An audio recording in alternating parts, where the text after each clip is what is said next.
I do remember an odd job from last year. I was driving back to the station to end my shift, and the operator shouted up and asked for a unit to attend a search job, basically suspicious circumstances reported via an emergency call. The operator said that the emergency caller had stated that the man won't leave his house and his head is missing. Naturally, I had to see what that was all about, and I postponed the end of my shift to assist with the call.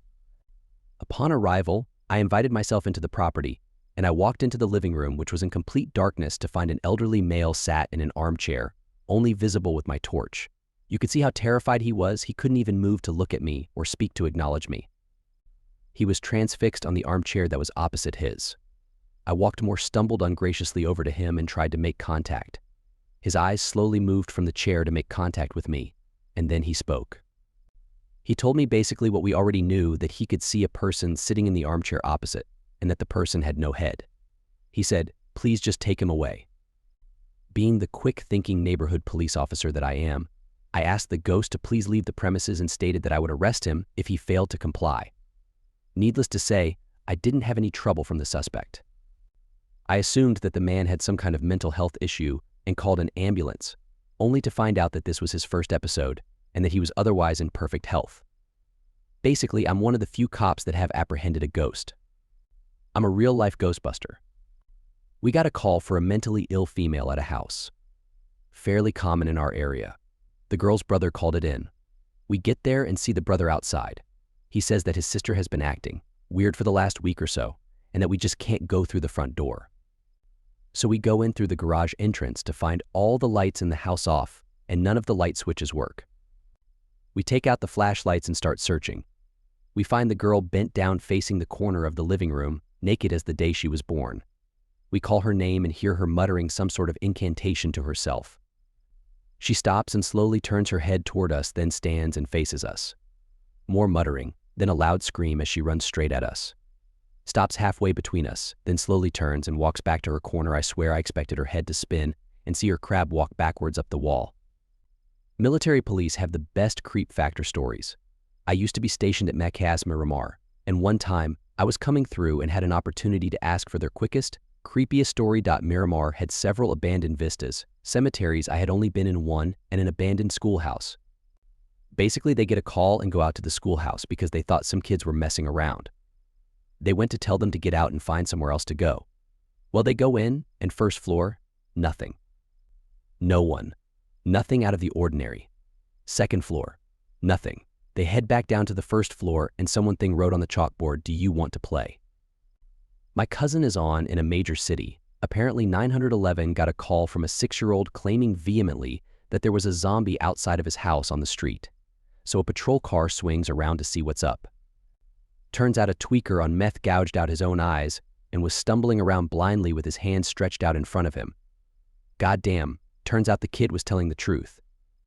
Not me, but my friend is a cop in a major Canadian metropolitan, and one night that we were supposed to go out after his shift, he decided to pick me up in his cop car since he was almost finished his shift and was just going to drop the car back at the depot.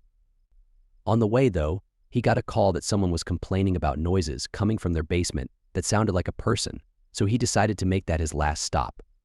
I was told to wait in the car while he talked with the homeowner and checked it out.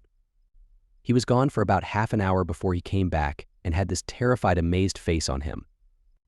Apparently, the homeowner was hearing loud thuds from his basement for a couple of weeks, but on the day of the call, they were really loud and scaring him.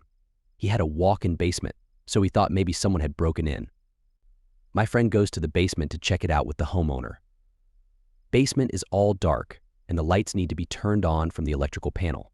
So they get to the panel, and my friend says he saw something in the corner of his eye. He turns around, and at an end of a hallway, which leads to a cold storage, he sees a guy facing the door of the cold storage just standing there. He yells at the guy to turn around, but he doesn't. Homeowner sees him too, and is really scared. Friend asks the guy to turn around once more before hitting the switch for the lights, and the guy ghost at the cold storage just disappears when the lights come on. My friend swore that he searched every inch of that basement and could not find anyone else there. Homeowner is shook up and says he's going to stay with a friend for a night, and my friend calls another cop to survey the house to see if anyone tries to enter the main house or basement.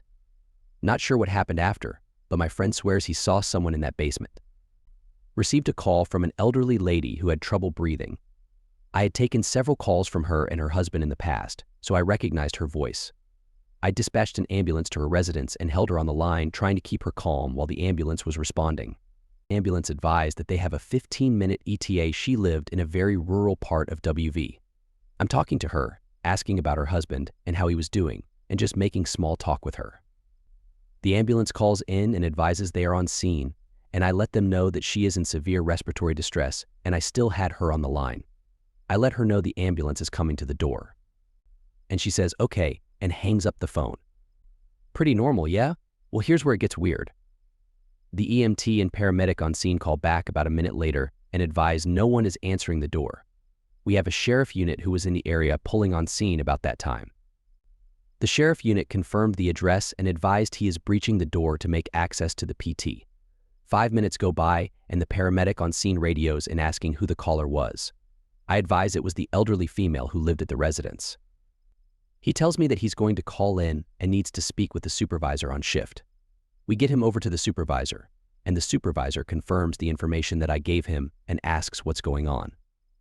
Apparently, the elderly female had been deceased for a while and was in full rigor mortis.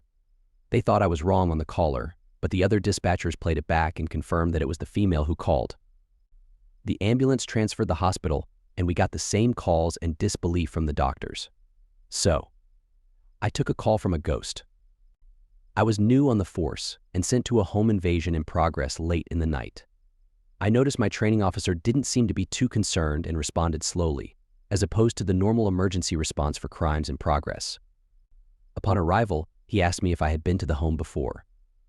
After I said no, he told me to go handle the call. As I walked toward the home, the garage opened and an elderly lady who was bent at a 90-degree angle at her waist hobbled out. Without looking at me, she said to hurry, due to the fact that the 2 male suspects were still in the home. I noted that she couldn't straighten her back and realized she was a bit off mentally. I then walked into the home with her behind me. While my eyes adjusted to the interior, I heard a click. I turned to find the lady locking 2 padlocks on the interior of the door. I then noted, as we were within the kitchen, that every cabinet and pantry also had a secured padlock on their doors.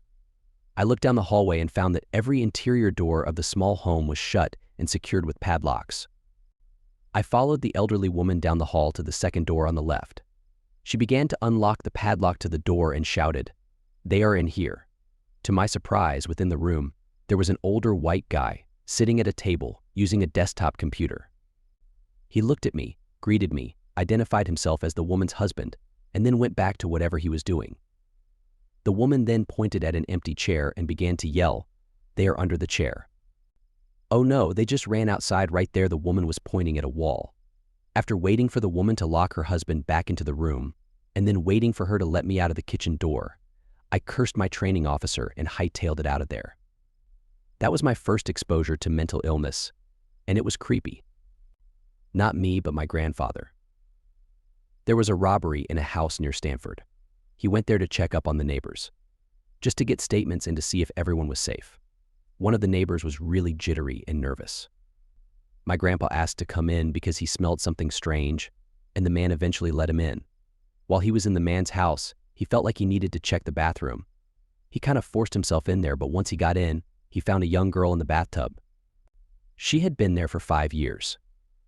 The man was a professor at Stanford and lived in a well-off neighborhood. Just goes to show there's strange people everywhere. Arrive on scene because the woman who lived in the house was cursing her neighbors and the sheriff had received complaints from them. Her first name, no joke, was Pocahontas. Roll up and there were approximately 40 dolls, about 12 tall, hanging from nooses in the tree in the front yard. All around the perimeter fence, there were mannequin heads on spikes with bullet holes in the foreheads. There were multiple mannequin bodies propped around the property, and the grass was overgrown, so as you walked, you would step on what looked like a person hiding in the grass. On the garage door, there was a giant cock and balls drawn in latex paint. Never could find the woman. Tried a couple times a day for quite a while, like she disappeared off the face of the earth. No lights, no vehicles, nothing. Just poof. House is still set up the same way to this day, and we always take the rookies by there to creep them out. One cold October night, we got a call to assist the sheriff's office on a burglary in progress out in the county. Because our radios couldn't talk to the county radios, The county dispatch telephoned our dispatch, and our dispatch radio relayed the info to us. We basically had no info and didn't know where we were going, and I had a lonely, eerie, creepy feeling in my bones while driving at crazy speeds to help this family. It took us probably 25 minutes to arrive on the scene. The house was dark. It turned out that the suspect had cut the power days before and had been living in the house while the family of 4 was on vacation. Walking through the yard to the front door, I could hear a man yelling, "Get out of my house, please," politely, but firm and loud. I walked in and found an obviously mentally unstable young man, dirty, bearded, wild eyes. He said, "I was sent. I am supposed to be here. This is the place. This is the place. I was sent here. You will be sorry." He didn't respond at all to verbal commands, but he also didn't resist at all when I put the cuffs on him. It was like he was looking through me while I was questioning him and searching his backpack. I was honestly freaked out, even though I was significantly bigger than him. It was just unsettling. I didn't even want to put the guy in the back of my car. Didn't want to have my back to that tricky bastard. His backpack was full of miscellaneous items, a notebook full of drawn monsters and rambling writing, a hunting knife, clothes that couldn't have been his, mail from different addresses and names, kid's school math book. It was just weird. Eventually, a county deputy arrived and took him away. I never did hear anything else about it.